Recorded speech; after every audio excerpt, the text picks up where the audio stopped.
Anda sedang mendengarkan UT Radio, Open Education Station for All.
Selamat datang di Universitas Terbuka, perguruan tinggi negeri ke-45 di Indonesia. Universitas Terbuka sudah mengabdi selama 37 tahun untuk merealisasikan misi pemerintah dalam hal pemerataan akses perguruan tinggi bagi seluruh warga masyarakat dan ikut serta meningkatkan daya tampung perguruan tinggi dengan jangkauan layanan di 515 kabupaten kota di Indonesia dan 50 negara. UT memiliki 39 kantor unit program belajar jarak jauh atau UPBJJ dan 1 pusat layanan untuk mahasiswa luar negeri. Warahmatullahi wabarakatuh. Apa kabarnya Anda hari ini? Semoga dalam keadaan yang sehat dan dalam keadaan yang baik-baik saja. Senang rasanya Dita bisa menyapa Anda kembali langsung dari Gedung Pusat Pengembangan Multimedia Kawasan Universitas Terbuka Pondok Cabe. Baik rekan-rekan mahasiswa, Anda berjumpa lagi bersama kami di Tutorial Radio. Program kali ini akan membahas tentang anak dengan autisme yang diambil dari buku materi pokok penanganan anak berkebutuhan dengan kode mata kuliah PAUD 4208-4 SKS-2016. Program Studi Pendidikan Anak Usia Dini. Baik saudara mahasiswa, disimak baik-baik dan silahkan disiapkan peralatan tulisnya jika dirasa nanti memang ada hal-hal yang perlu Anda catat.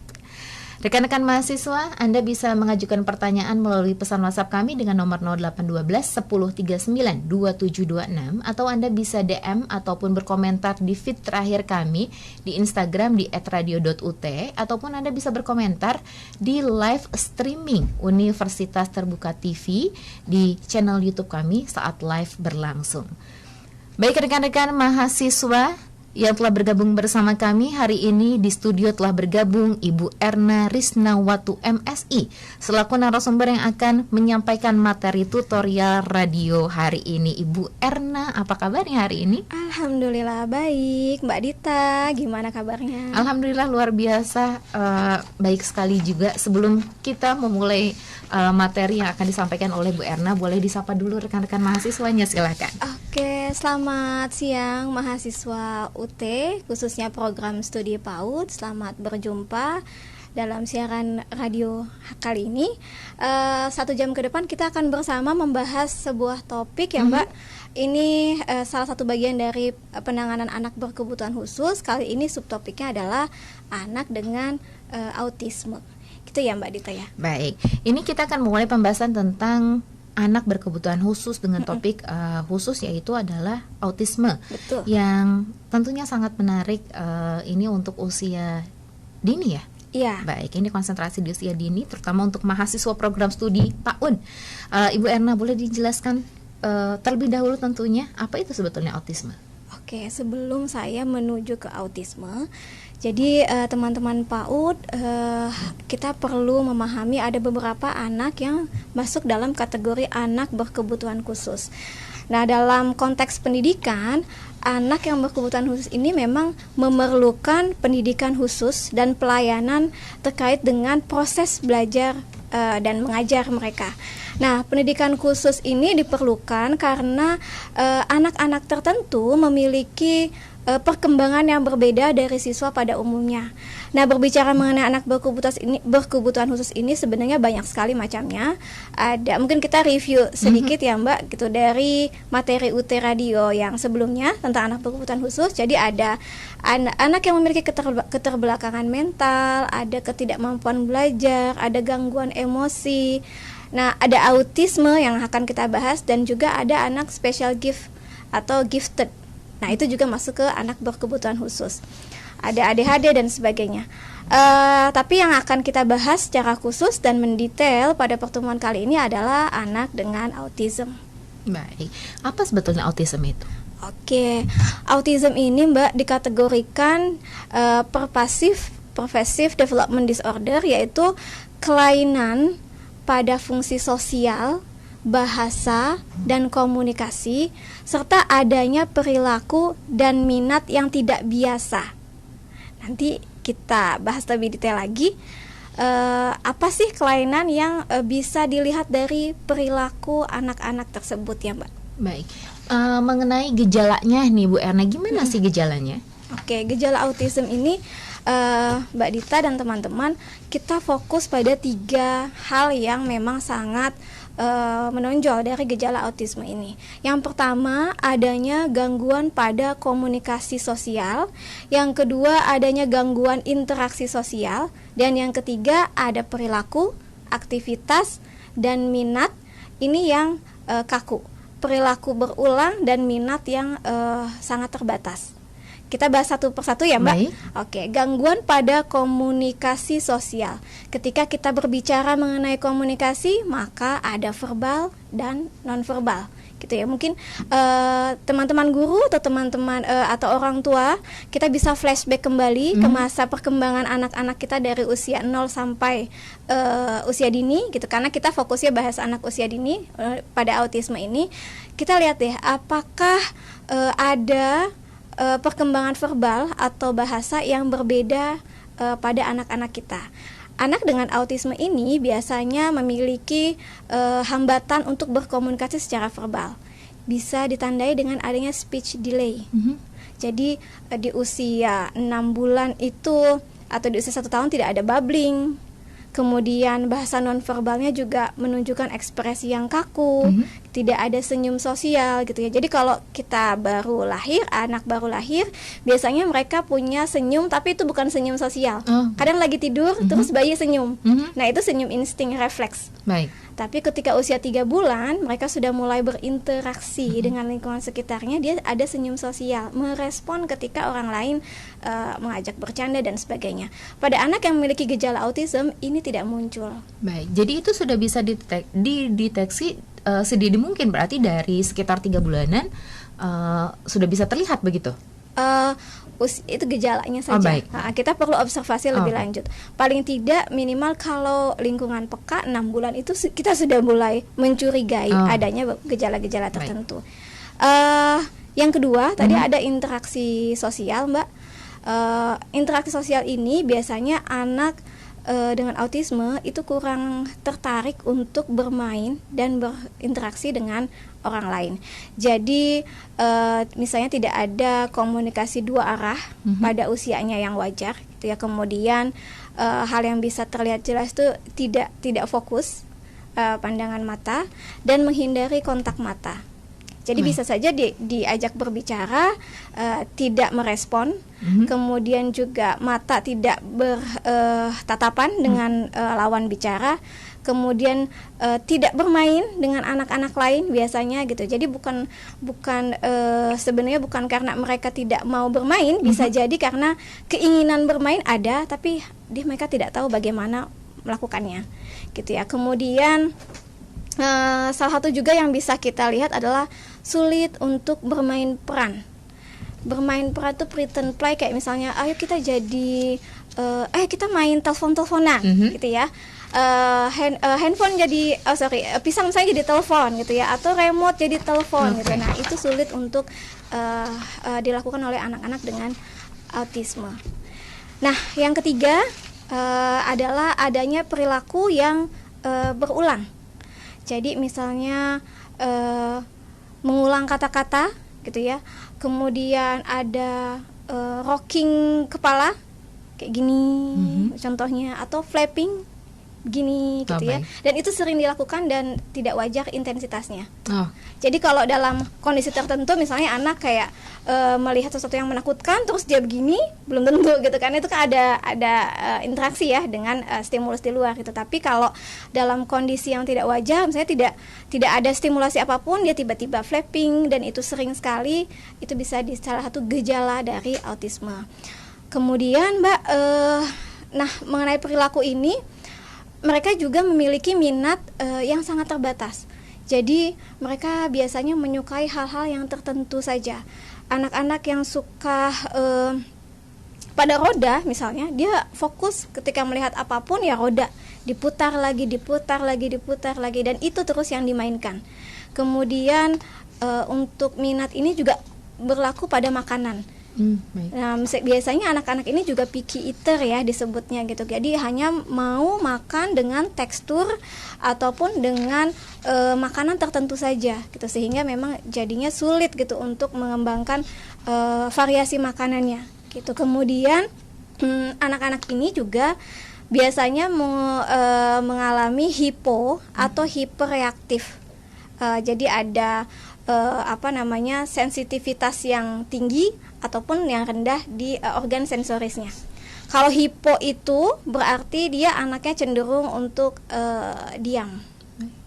Dan anak-anak hipo ini kayak tadi kaitannya dengan rocking kepala gitu ya. Ada anak-anak yang kadang kita ngelihat membentuk-bentukan kepalanya di tembok.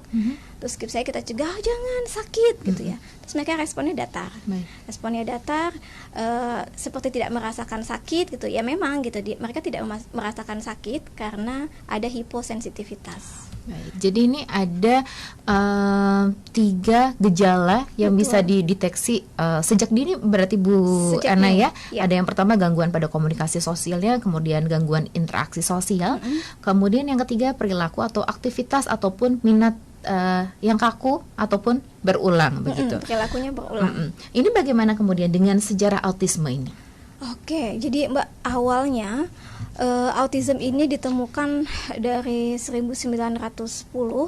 Itu ditemukan oleh bidang kedokteran memang karena ranahnya ini sangat klinis sekali, dan dulu dikategorikan sebagai skizofrenia pada dewasa. Jadi gangguan kejiwaan pada dewasa.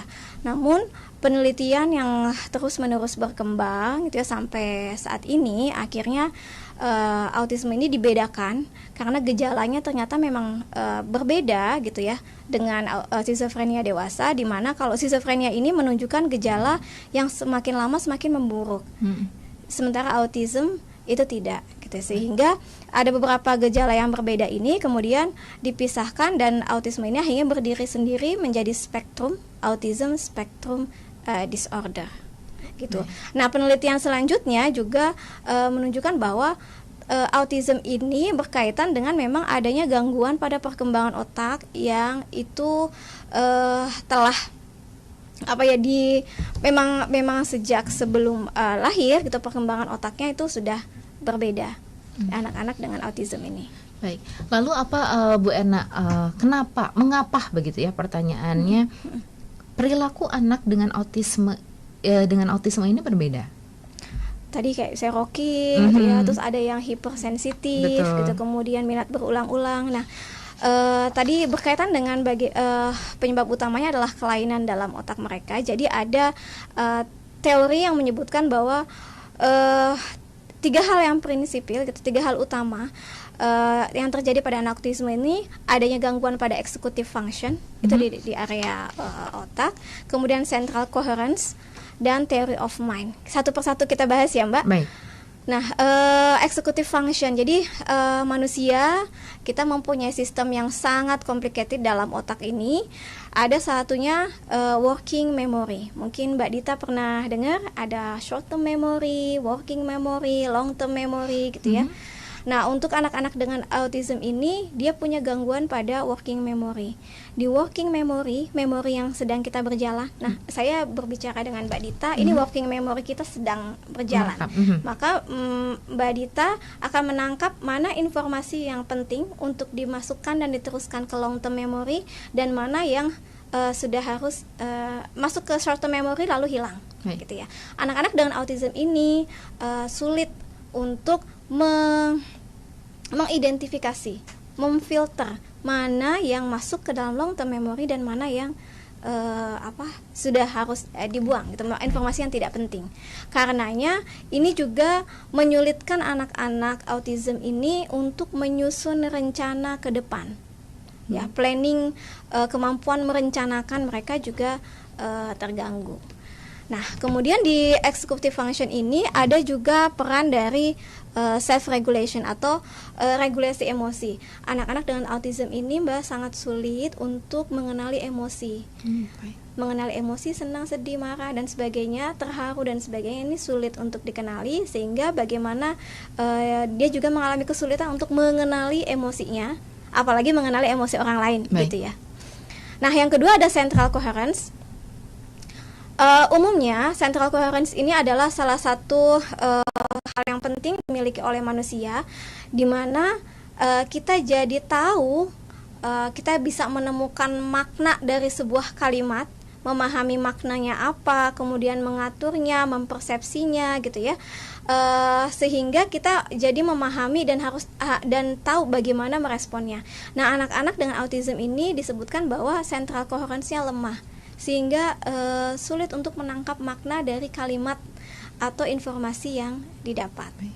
Nah, yang ketiga adalah perkembangan theory of mind. Ini salah satu riset yang saya tekuni, Mbak Dita. Jadi theory of mind ini yang membedakan sekali antara human dan non-human, gitu ya. Nah, pada anak-anak dengan autism ini perkembangan theory of mind-nya itu terganggu.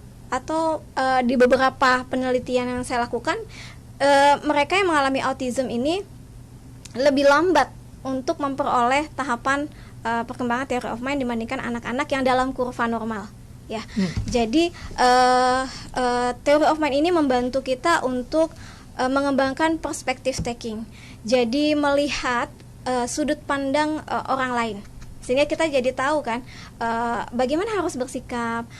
Kita jadi tahu ini kira-kira orang ini seneng nggak ya, gitu, sama kita, gitu. Ini kira-kira ini orang ini udah mulai bosen nggak ya ngomong sama kita, gitu. Atau kita bisa membaca dari gestur, oh kayaknya dia sedang sedih, gitu ya. Oh kayaknya dia sedang marah, gitu ya. Nah, itu sulit untuk dipahami oleh anak-anak dengan autism. Baik. Lalu yang jadi pertanyaan, apa sebetulnya penyebab autisme itu? Penyebab autism ini memang sampai sekarang masih penyebab pastinya itu masih diteliti lebih lanjut, tapi yang pasti ada faktor resikonya. Pertama adalah genetis, jadi ada faktor keturunan, kemudian ada faktor gangguan kromosom. Untuk genetis ini Mbak Dita, jadi kemungkinan ketika kita memiliki satu anak dengan autism, maka besar kemungkinan anak kedua, ketiga itu juga mengalami gangguan yang sama. Yang kedua adalah ada gangguan kromosom. Nah, beberapa tes sekarang dimungkinkan kita untuk melihat kemungkinan apakah anak yang akan lahir atau anak yang sedari dini ini bisa dicek kromosomnya untuk mengetahui apakah dia mengalami gangguan autism atau tidak. Namun ada beberapa kondisi yang dapat meningkatkan faktor resiko anak dengan autism. Salah satunya adalah anak dengan berat badan lahir rendah, kemudian kelahiran prematur, paparan asap rokok. Jadi ini penelitiannya menunjukkan bahwa paparan asap rokok, baik ibunya merokok ataupun perokok pasif, ini mempengaruhi atau meningkatkan resiko anak dengan autism. Ada paparan logam, zat berbahaya dan sebagainya pada saat kehamilan. Kadang-kadang mungkin ketika kehamilan itu mengalami komplikasi, itu kan ibu hamil harus mengkonsumsi obat-obatan tertentu, gitu ya, dan itu dapat beresiko meningkatkan adanya risiko autism pada anak. Baik. Jadi ini ada beberapa faktor resiko yang bisa terjadi begitu ya, Iya, karena betul. bisa BBLR tuh berat Badan lahir rendah, kemudian prematur, ada juga paparan asap rokok, ini baik ibunya yang perokok ataupun perokok pasif. Kemudian ada paparan logam, obat-obatan tertentu pada masa kehamilan ya, dan kondisi kehamilan yang rentan ya. Betul. Baik, Ibu, kita akan lanjut lagi di segmen kedua, tapi kita harus jeda sejenak ya. Baik. Rekan-rekan mahasiswa, pastikan Anda tetap bergabung bersama kami hari ini di Tutorial Radio.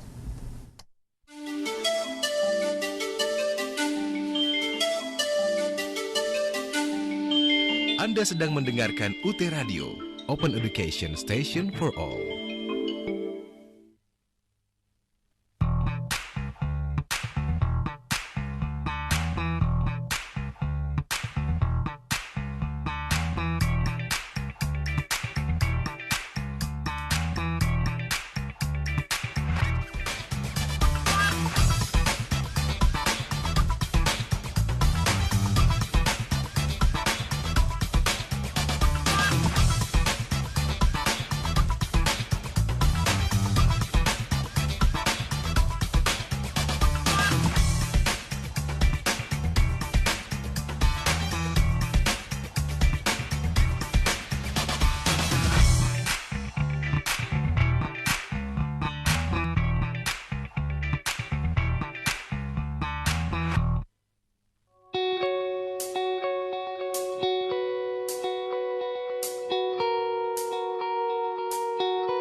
Mahasiswa dan juga listeners, Anda bergabung kembali bersama saya Dita Zakia dan Ibu Erna hari ini di tutorial. Langsung lanjut lagi ke materinya ya. Kapan autism itu bisa terdeteksi? Oke, nah ini kapan ya? Ini 1 tahun tuh sudah bisa, Mbak. Jadi 6 bulan itu udah kelihatan yang tadi kita bahas ya, Mbak, ada senyum sosial, ada interaksi. Jadi memang interaksi antara anak dengan orang tua atau pengasuh utama itu sangat penting di awal-awal kelahiran. Ini berkaitan juga sih sebenarnya dengan attachment ya, Mbak, gitu. Jadi makanya perlu sekali membangun attachment atau hubungan emosional ya dengan anak di usia awal-awal kelahiran, untuk kita juga bisa tahu nih perkembangan anak kita step by stepnya. Jadi biasanya 6 bulan nih kalau di anak-anak itu kan kalau dipanggil atau ada suara yang memang familiar gitu ya, itu dia akan nengok. Baik. Gitu. Saya kayak panggil nama Hania gitu ya, anak saya namanya Hania gitu, Hania gitu. Jadi itu akan nengok gitu ya. Kemudian tapi untuk anak-anak dengan yang mengalami gangguan, ini biasanya mereka tidak merespon.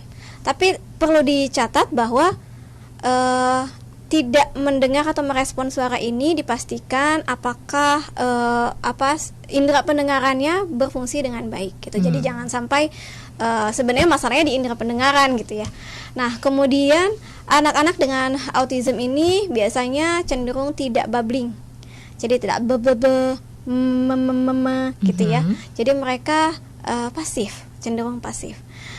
Nah, ini kan tanda-tanda yang sangat spesifik, yang sangat khas gitu. Kemudian yang sangat private ya, Mbak gitu. Dan biasanya kan ini hanya dikenali oleh orang tua atau pengasuh utama. Sehingga untuk ibu-ibu, gunakan insting ibu-ibu gitu dalam mengasuh anak, untuk mendeteksi sejak dini apakah perkembangannya berjalan dengan normal atau tidak. Perkembangan ini kita bisa cek, mungkin berkunjung ke posyandu, kemudian ke dokter anak cek gitu ya, atau ibu-ibu bisa melihat di KIA, Kartu Indonesia itu, ibu dan anak, kartu ibu dan anak ini kita bisa lihat milestone perkembangan anak kita apakah sudah sesuai atau tidak. Nah, kemudian jika usia 1 tahun, anak-anak tuh cenderung sudah punya minat terhadap lingkungan sekitarnya, maka fungsi jari telunjuk ini penting untuk anak-anak yang autism gitu ya, untuk mendeteksi anak autism. Biasanya mereka akan menunjuk untuk benda-benda yang disuka anak-anak. Misalnya, kita lihat ada cicak gitu, dia akan menunjuk cicak. Atau kita misalnya lihat, kamu mau yang mana gitu ya, terus dia akan menunjuk gitu.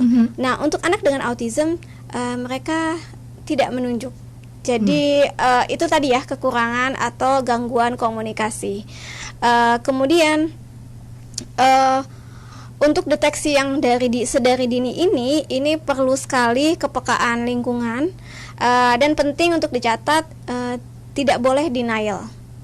Jadi ketika sudah ada tanda, jangan denial, jangan menolak, karena ketika ada tanda cepatlah diintervensi. Semakin cepat intervensinya maka akan semakin baik hasilnya, karena terapinya akan semakin dini diberikan pada anak tersebut. Umumnya alat untuk deteksi autisme ini sudah ada di usia 1 tahun. Kemudian juga sebaiknya dideteksi dan terdeteksi ini sebelum usia 3 tahun. Baik. Jadi sebelum usia sekolah, seperti itu, Mbak. Baik, karena memang kebanyakan karena saya seorang ibu juga begitu ya, kadang kalau ada yang aneh tuh nggak apa-apa, yang penting mah sehat gitu ya, yang penting mah anaknya aktif gitu ya Bu ya. Padahal kadang kita sudah merasa memang kok ada yang aneh gitu ya. Ibu ya. Betul, jadi memang tidak boleh denial ya. Iya. Belum lagi nanti respon lingkungan, Mbak. Kadang kok anak saya tuh ada yang aneh ya. Ibu, bapak atau mas gitu ya. Enggak kok, nggak apa-apa kok. Kadang lingkungan ikut denial ya, sehingga kita jadinya lambat penanganannya. Baik, ini sebagai guru PAUD nih Bu Erna, Betul. apa langkah awal yang dapat kita lakukan? Baik, sebagai guru PAUD mungkin nanti yang akan kita hadapi adalah anak-anak yang sudah berusia 3 tahun atau ke atas gitu ya. Jadi ini penting sekali diketahui oleh guru PAUD mengenai gejala, ciri dari anak berkebutuhan khusus. Kali ini autism, tapi penting juga untuk mengetahui gejala berkebutuhan khusus yang lainnya, sehingga kita bisa mendeteksi sedari dini bagaimana siswa dan siswi kita di kelas perkembangannya. UT ini luar biasa gitu. Saya pindah ke UT nih gitu karena saya beralih ke visi UT, menjangkau yang tidak terjangkau gitu ya. Diharapkan ketika guru-guru UT PAUD sudah mampu mendeteksi dengan baik, memahami gejalanya, maka ini akan memfasilitasi anak-anak berkebutuhan khusus autism ini untuk mendapatkan intervensi lebih cepat. Karena tidak semua orang tua, khususnya yang di daerah terdalam, terluar itu ya Mbak, memahami gejala dan perkembangan anak. Sehingga Anda guru PAUD bisa menjadi fasilitator gitu untuk mereka-mereka ini supaya bisa tertangani dengan cepat. Nah, yang harus kita lakukan yang pertama sebagai guru PAUD, 1, peka terhadap perkembangan anak didik kita. Jadi perhatikan, observasi dengan seksama, catat dan komunikasikan dengan orang tua, komunikasikan dengan pihak sekolah gitu ya. Nah, pada saat mengkomunikasikan ini mungkin ada fase yang tidak mudah gitu Bapak Ibu, karena orang tua juga butuh waktu untuk menerima bahwa kondisi anaknya ternyata tidak baik-baik saja gitu ya. Jadi self acceptance ini butuh waktu yang berbeda-beda pada orang tua. Karena kita semuanya sebagai orang tua gitu ya, sebagai guru menginginkan bahwa anak kita tumbuh dengan sempurna sesuai dengan tahapan perkembangan. Tapi sayangnya ada beberapa anak istimewa yang diberi keistimewaan memang tumbuh atau berkembang ini di luar dari grafik normal ya, kurva normal. Nah, komunikasinya dengan orang tua ini berlanjut pada screening dini. Ini bisa dilakukan oleh guru PAUD. Jikalau memang deteksi dininya sudah menunjukkan ke arah autism, maka segera tangani gitu ya, segera bawa ke dokter anak, dokter tumbuh kembang, karena diagnosa itu dari dokter tumbuh kembang, Mbak, gitu. Baik. Jadi tidak boleh kita diagnosa sendiri gitu ya. Jadi ada dokter tumbuh kembang, ada psikolog klinis untuk memastikan gejala-gejala dari anak autism ini. Baik. Kemudian kalau untuk tipe-tipenya nih Bu, adakah tipe-tipe untuk autisme? Oke, sebenarnya dari dulu itu Mbak, autism ini itu banyak dibedakan jadi macam-macam ya. Ada autism, ada Asperger dan sebagainya. Tapi sekarang autism ini disatukan jadi autism spectrum disorder. Baik. Nah, ada pembedanya. Jadi ada autism yang bisa tampil ringan, sedang, dan berat. Secara umum ada dua autism, ada low functioning autism.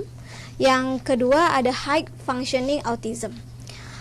Nah, low functioning autism ini adalah anak-anak autism yang memiliki intelijensi lemah atau IQ ya, IQ yang rendah, kemudian sulit atau tidak berbicara verbal. Jadi komunikasi verbalnya benar-benar sangat terhambat. Ada perilaku menyakiti diri sendiri, karena tadi ada hiposensitif ya, sehingga ketika dia menyakiti diri sendiri, membentukkan kepala gitu, membentukkan badan, dia memang cenderung tidak merasakan sakit seperti anak yang dalam kurva normal. Nah, kenapa ini? Karena tadi hiposensorisnya. Nah, yang kedua ada juga anak-anak autism ini yang high functioning autism.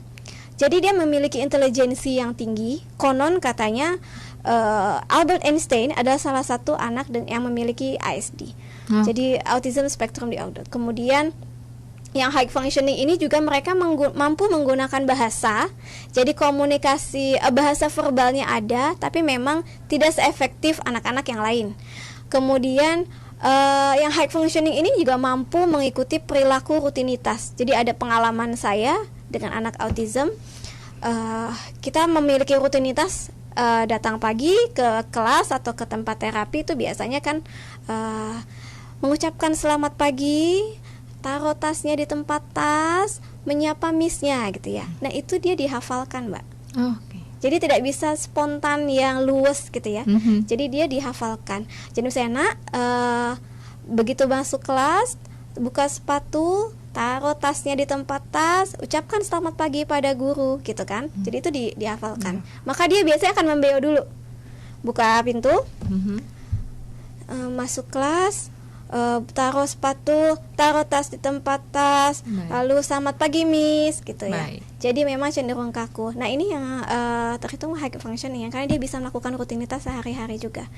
Kemudian nah sebenarnya di high functioning ini ada 3 level, ada level 1, level 2 dan level 3 gitu ya. Ada yang sedang berat itu ini diagnosa yang menentukan dokter. Cuma kita hanya kalau sebagai konteksnya guru PAUD, ini kita gimana nih memfasilitasi. Karena biasanya yang high functioning ini dia punya bakat dan kemampuan yang khusus, yang lebih tinggi atau melampaui anak-anak pada umumnya. Jadi kayak yang tadi saya sebutkan Einstein, kemampuan berhitungnya lebih cepat gitu ya. Kemudian ada yang kemampuan bermusiknya atau seninya juga tinggi sekali gitu ya. Jadi masuk juga ke anak-anak yang gifted gitu, Mbak. Baik, ini tadi karena berbicara kalau kita tidak bisa mendiagnosis oleh diri sendiri begitu, harus ada ahlinya, harus Betul. ada dokternya. Iya. Ketika kita memang sudah sadar akan gejala-gejala yang misalkan, wah saya kayaknya nih anak saya nih begini begitu ya, aku tuh harus bawa ke dokter apa sih Bu? Ke dokter anak kah? Harus ke psikolog kah gitu, atau ke dokter tumbuh kembang anak? Yang betul kita harus bawa mereka kemana? Kalau alurnya sebagai orang tua gitu atau sebagai guru, biasanya kan ada deteksi dini ya, mungkin ya bisa dilakukan oleh guru deteksi dininya. Sekarang ada alat deteksi dini Mbak, jadi ada kuesioner deteksi dini anak-anak berkebutuhan khusus. Nah itu guru bisa menceklis juga kira-kira hambatan anak ini ada dalam konteks kelas ya, ini ada di mana saja. Kemudian di komunikasi dengan orang tua tadi, orang tua bisa mengunjungi dokter tumbuh kembang. Baik. Jadi diagnosanya apakah perlu nanti MRI gitu ya, apakah nanti perlu terapi apa saja gitu, berkaitan dengan level diagnosa apakah ini tinggi, rendah, sedang atau tinggi bantuan yang dibutuhkan oleh anak tersebut. Baik. Gitu. Jadi yang paling tepat adalah membawa ke dokter tumbuh kembang anak ya Bu Erna ya. Baik. Ini bagaimana dengan anak autis yang memiliki IQ yang tinggi? Yang tadi high functioning ya. Nah ini jadi meskipun mereka memang mempunyai hambatan komunikasi, hambatan interaksi, tapi intelijensi mereka ini di atas rata-rata.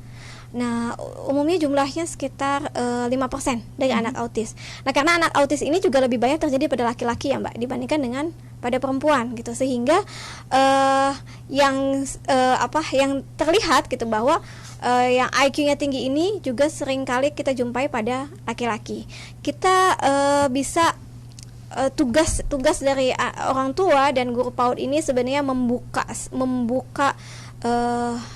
berbagai gangguan, berbagai hambatan yang dimiliki anak ini, sehingga dia bisa menampilkan potensinya yang optimal gitu ya. Seperti misalnya dalam dia berbakat dalam bidang bermusik, menggambar, berhitung.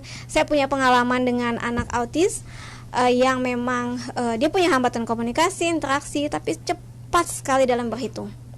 Jadi ketika belajar matematika gitu ya, ketika belajar berhitung, dia bisa menghafal perkalian itu jauh melebihi teman-teman di kelasnya gitu. Jadi memang secara IQ mereka ya tinggi rendah seperti kurva normal ya, hambatannya hanya di 3 tadi aja. Baik, ini pembahasannya semakin sini semakin seru. Kita akan lanjut ke segmen berikutnya, tapi kita akan jeda sejenak Bu Erna ya. Baik, rekan-rekan mahasiswa, pastikan Anda tetap bergabung bersama kami hari ini di Tutorial Radio.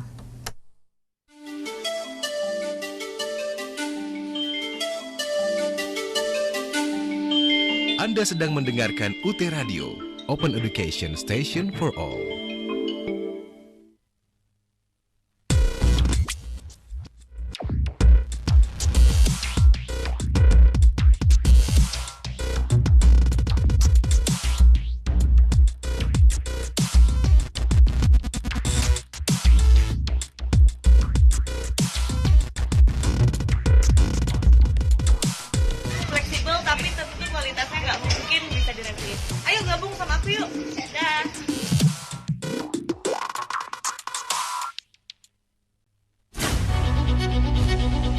Sejak Universitas Terbuka diresmikan, kami telah menjadikan teknologi komunikasi digital sebagai alat perkuliahan.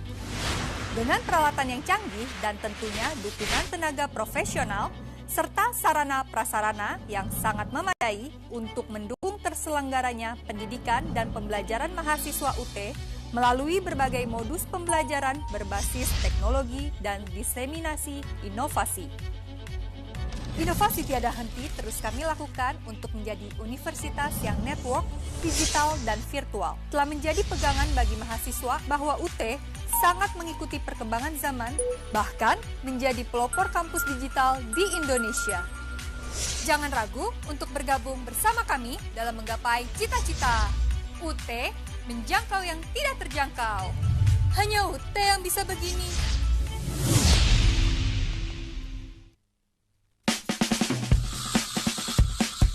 Setiap hari selalu kuawali dengan yang aku mau. Bebas tapi bertanggung jawab, fleksibel tapi pasti. Hari-hariku dipenuhi dengan semangat untuk kuliah dan meraih profesi. Karena aku mampu mandiri, UT menempaku untuk mandiri. UT memberiku kesempatan belajar kapan dan di mana saja. Dan tentu saja bisa mengelola waktu untuk belajar dan bekerja.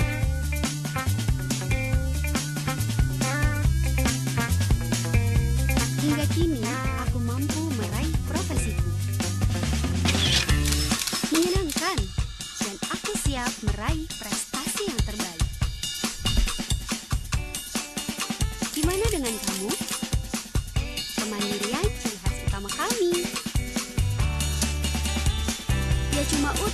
bisa begini.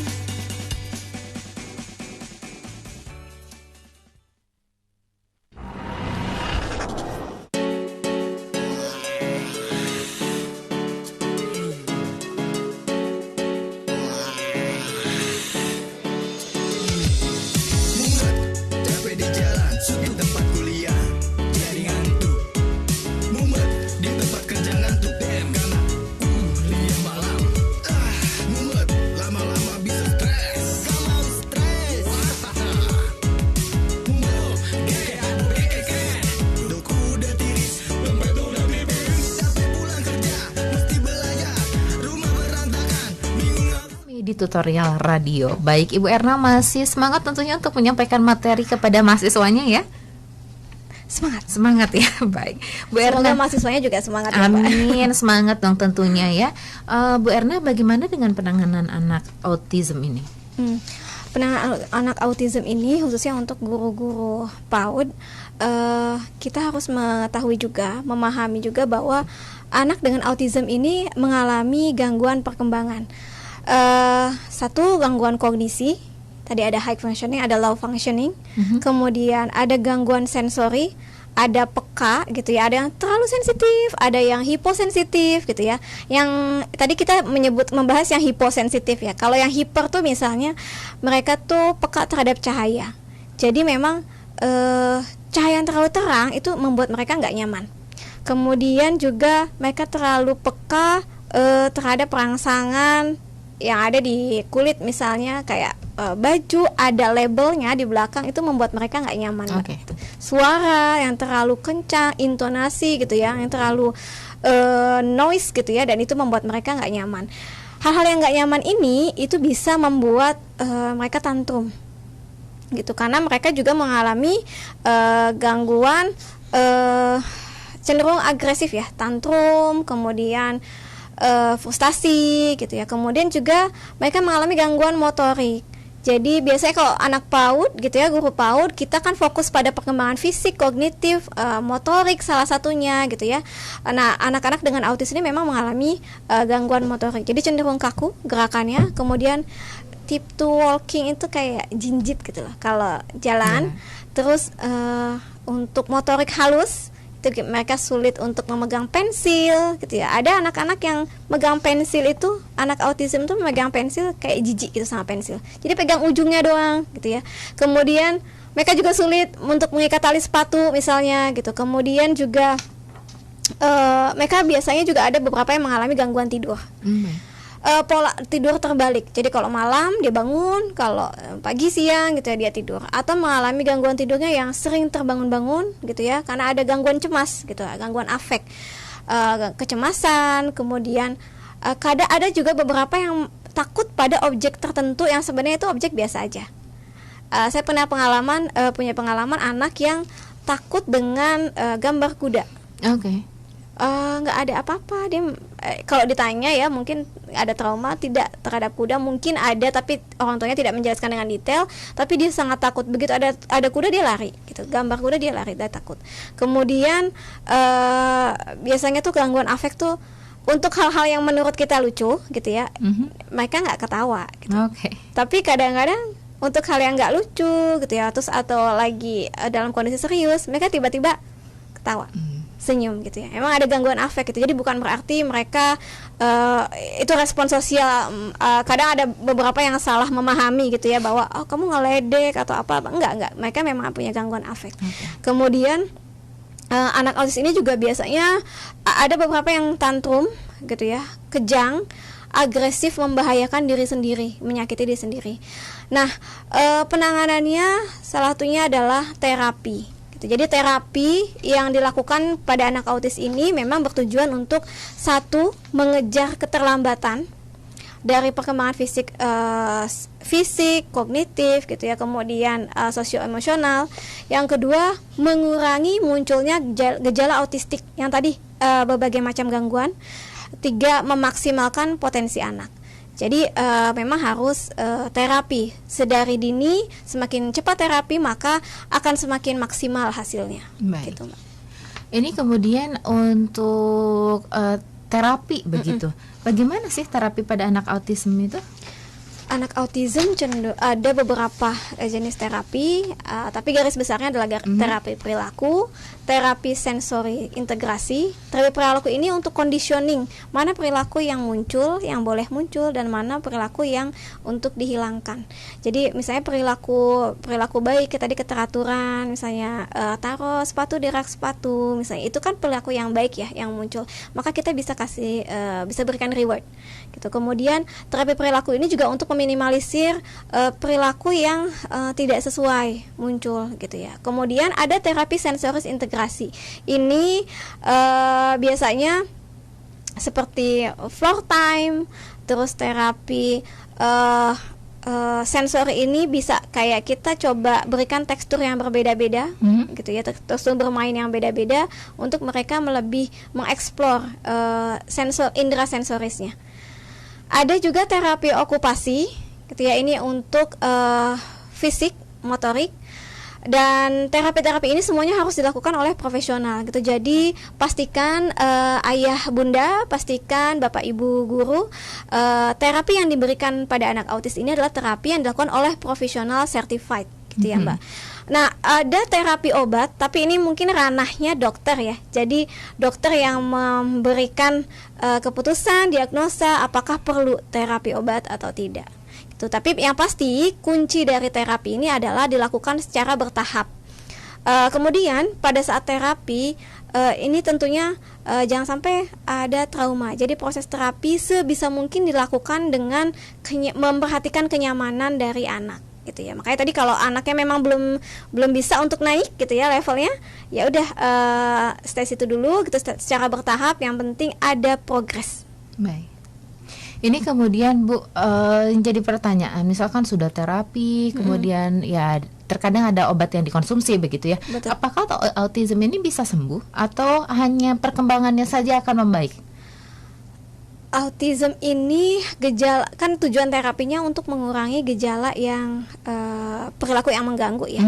Jadi mungkin kalau pertanyaannya sembuh, mungkin anak dengan autism ini bisa hidup dengan normal gitu ya, walaupun mungkin nanti masih ada bekas-bekasnya Mbak gitu. Jadi masih kelihatan gejala-gejalanya, tapi mereka bisa berkomunikasi, mereka bisa interaksi gitu ya, mereka bisa belajar dengan teman-teman yang lainnya gitu ya, yang sebaya dan yang lainnya gitu. Sehingga kalau untuk bisa bersosialisasi dan sebagainya, hidup secara normal bisa gitu, meskipun mungkin masih ada sedikit muncul gejalanya. Baik, ini ada nggak sih Bu Erna terapi sederhana begitu yang bisa dilakukan oleh ayah bundanya di rumah begitu? Oke, ayah bunda sebenarnya patokannya ke tadi ya, 3 perilaku tadi. Misalnya mungkin untuk terapi perilaku kita bisa memberikan reward atau penghargaan gitu, conditioning untuk perilaku yang memang baik atau perilaku yang memang diharapkan.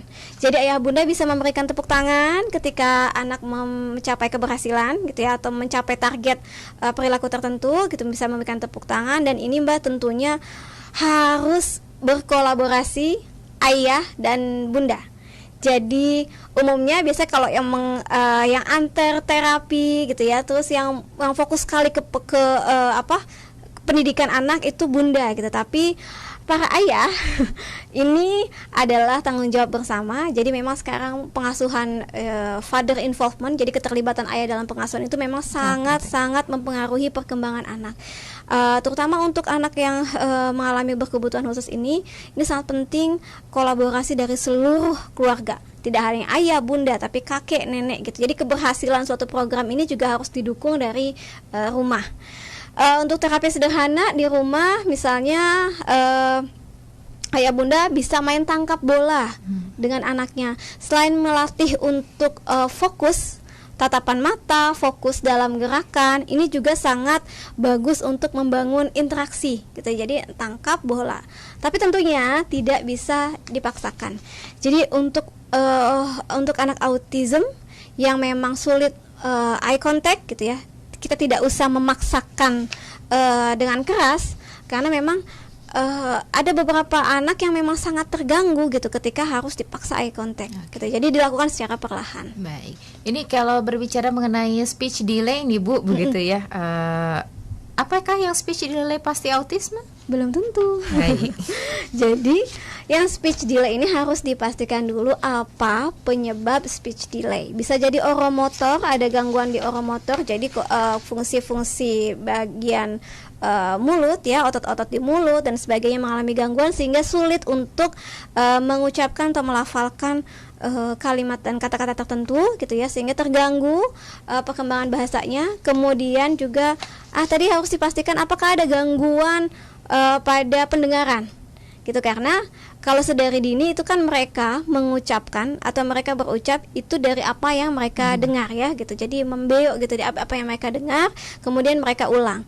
Nah kemudian selain itu tadi ada oromotor, pendengaran, ataukah memang ini memang satu tanda atau satu gejala yang menunjukkan ke arah autism. Gitu. Baik, ini kalau di kelas nih Bu gitu ya, guru-guru PAUD menghadapi anak autisme gimana sih Bu? Gimana ya guru-guru PAUD ya, relax, tenang gitu ya, calm down. Satu, pahami dulu gejala-gejalanya gitu ya. Mungkin untuk semakin kita memahami gejala anak autis, semakin kita mencoba mempersepsikan apa sih sebenarnya yang dialami atau yang dirasakan oleh anak-anak dengan autism.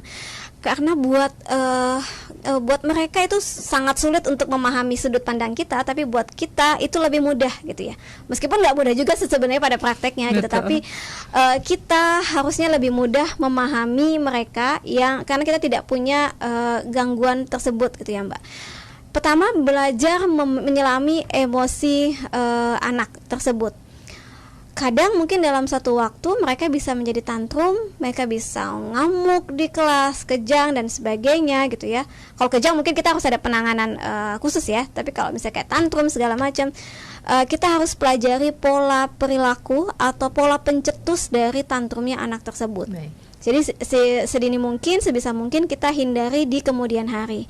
Kemudian anak-anak dengan autis ini kan biasanya dia visual thinking. Jadi lebih memahami hal yang konkret dibandingkan dengan hal yang abstrak. Jadi akan lebih mudah kegiatan proses belajar mengajar pada anak-anak dengan autism ini melalui video atau gambar. Gitu. Anak-anak ini juga, anak-anak dengan autism sulit memahami common sense. Seperti misalnya ditanya bagaimana kabarnya gitu ya, cenderung orang kan akan menjawab baik ibu gitu ya, atau senyum. Mereka belum tentu tahu gitu bagaimana cara berinteraksi. Misalnya seperti kita harus ajarkan gitu. Kalau ditanya gimana kabarnya, kamu mengungkapkan apa yang kamu rasakan. Misalnya baik, terima kasih gitu ya. Saya kondisinya baik ibu, sehat, terima kasih. Dan itu harus diajarkan gitu ya. Kemudian anak juga sulit berkomunikasi sehingga dia sulit menyampaikan apa yang dia rasakan. Ini juga membuat frustasi. Selanjutnya kita harus rajin memberikan stimulasi gitu ya, sehingga anak dengan autism ini kan dia cenderung punya dunianya sendiri ya. Maka jangan biarkan mereka tenggelam dalam dunianya, jadi diajak berinteraksi gitu ya aktif mungkin. Baik. Ini sebetulnya masih ada beberapa pertanyaan yang masuk nih Bu Erna ke channel YouTube kami begitu, sebelum kita menutup perjumpaan kita kali ini karena tidak terasa waktunya sisa sedikit saja, jadi agak jawab cepat mungkin okay. Untuk pertanyaan-pertanyaan yang telah masuk ke channel YouTube Universitas Terbuka TV. Yang pertama, adakah perbedaan atau karakteristik jenis-jenis anak yang terkena autisme, misalnya anak tersebut menjadi sangat pintar atau malah kebalikannya? Oh, yang tadi ya, kita sebenarnya sudah bahas ya dalam functioning sama high functioning ya. Baik, kemudian yang kedua, izin bertanya Bu, kadang anak-anak yang tunarungu juga akan kesulitan dalam berbicara. Bagaimana kita mendeteksi antara anak itu autisme atau tunarungu? Apakah ada gejala yang mungkin dapat dibedakan Bu? Oke, tadi kita bahas speech delay ya, sebenarnya sudah sempat dibahas. Kalau tunarungu memang ada gangguan kan. Dua lagi yang harus kita cermati, ada nggak interaksi sosial, kemudian mengerti nggak gestur. Baik. Gestur itu kan sesuatu yang insting dan sesuatu yang alamiah ya gitu. Anak-anak dengan autism ini biasanya mereka juga gesturnya kaku. Oke. Gitu. Baik. Jadi tapi sekali lagi Mbak, deteksi ini diagnosa ya. Diagnosa ini dilakukan dan dikeluarkan oleh dokter ahli ya, anak ya. Baik. Jadi ini juga kadang tadi kita bisa dipastikan dulu dari dia mendengar atau tidak sebetulnya. Betul, ya, yang iya. paling utama itu. Kemudian yang terakhir Bu, izin bertanya Bu, rata-rata anak autisme itu kenapa wajahnya mirip-mirip ya Bu? Anak autism Yang- yang wajahnya yang mirip mirip itu tuh yang Down syndrome. Down syndrome, Ya. Karena Baik. memang kromosomnya sama ya kalau Baik. Down syndrome. Baik, terakhir Ibu, apakah anak autisme itu bisa hidup normal? Yang tadi ya bisa berinteraksi. Makanya penting sekali deteksi dini, terapi sedini mungkin, intervensi gitu ya, perilaku sedini mungkin, sehingga kita bisa meminimalisir gangguan perilaku, kemudian kita bisa mengejar keterlambatan perkembangan. Yang tidak kalah penting, kita untuk yang high functioning, kita bisa membuka potensinya sehingga memang potensinya ini bisa keluar, karena mereka ini anak-anak yang sebenarnya berbakat. Baik, ini adalah perlu dukungannya dari orang-orang terdekatnya betul. ya, Ya, dari orang semua tuanya, harus dari ibu dan berkolaborasi. ayahnya, dari keluarga, dari sekitarnya ya. Karena kan terkadang memang suka ada yang ada beberapa orang tua yang bahkan jadi menutup-nutupi ya Bu ya. Betul. Jadi anaknya nggak boleh keluar gitu ya, karena merasa malu dan sebagainya. Dan itu tidak boleh ya. Iya. Baik. Self acceptance itu penting. Baik, Ibu, sebelum kita menutup perjumpaan pertemuan kita hari ini, Bu Erna boleh disampaikan kesimpulan pertemuan hari ini? Baik, untuk Bapak, Ibu, Ayah, Bunda, dan Bapak Ibu guru PAUD, yang pertama pahami dan kenali gejala autism, kemudian peka, aware terhadap perkembangan anak gitu ya, baik itu anak kita maupun anak didik kita. Ketika sudah melihat adanya gejala atau kecenderungan mengalami anak berkebutuhan khusus, maka tangani dengan cepat dan tepat.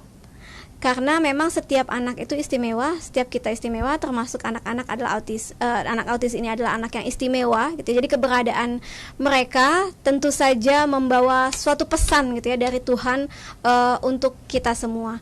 Maka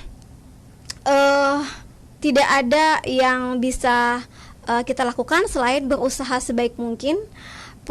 Lakukan proses yang baik. Memang tidak mudah untuk ayah bunda dengan anak berkebutuhan khusus, tapi percaya bahwa Anda dipercaya oleh Tuhan, pasti Anda pun bisa. Baik, terima kasih banyak Bu Erna atas waktunya hari ini, atas ilmunya Terima hari kasih, ini. Mbak Semoga Dita. bermanfaat. Boleh loh sebelum pamit untuk menyapa dulu mahasiswanya, silahkan. Oke, mahasiswi PAUD Universitas Terbuka yang ada di seluruh Indonesia, semoga materi ini bermanfaat. Semoga nanti kita juga bisa bertemu secara Tatap muka ya? offline ya, tatap muka ya. Yang kita lakukan adalah berjuang gitu ya. Kemudian yang kita lakukan ini sebenarnya adalah langkah besar untuk membuka potensi anak-anak, sehingga nanti mereka akan menjadi generasi-generasi unggul penerus bangsa Indonesia. Baik, terima kasih banyak Bu Erna atas waktunya, Terima bisa kasih, hadir di Mbak studio Dita. hari ini, atas ilmunya. Ditunggu di lain kesempatan untuk bisa hadir di UT Radio. Siap, terima kasih. Sehat selalu Bu Erna, terima kasih banyak rekan-rekan mahasiswa dan juga UT listener. Saatnya Dita dan Ibu Erna pamit langsung dari Gedung Pusat Pengembangan Multimedia kawasan Universitas Terbuka Pondok Cabe. Wassalamualaikum warahmatullahi wabarakatuh. Waalaikumsalam.